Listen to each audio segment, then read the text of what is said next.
হাতে জড়িয়ে ধরেছে, বলছে রক্ষা করো হে,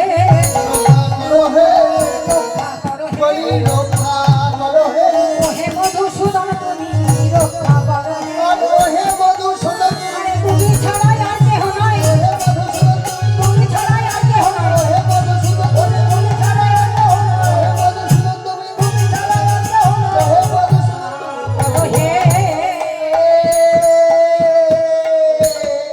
এবার যেটি হবে বাবা, সেটি আমি সেবা অপরাধ করতে পারবো না, ঠান্ডা আমাদের প্রত্যেকেই লেগেছে।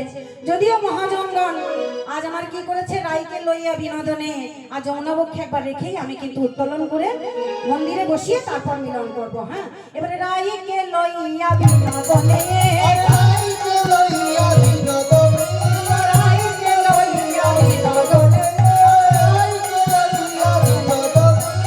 রাইকে লইয়া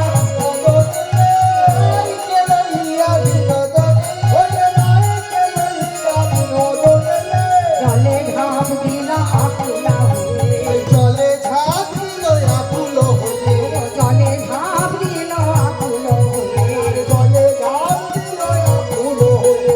আর প্রাণ গোবিন্দ আমার রাধারানীকে নিয়ে জলে ঝাঁপ দিল। আর যত সখী ছিল সকলেই আমার প্রাণ গোবিন্দের রাধারানী জলে যখন ঝাঁপ দিয়েছে বাবা, আর কি কেউ থাকতে পারে? এখন সকল সখীগণ রাধারানী প্রাণ বলে আজ যমুনা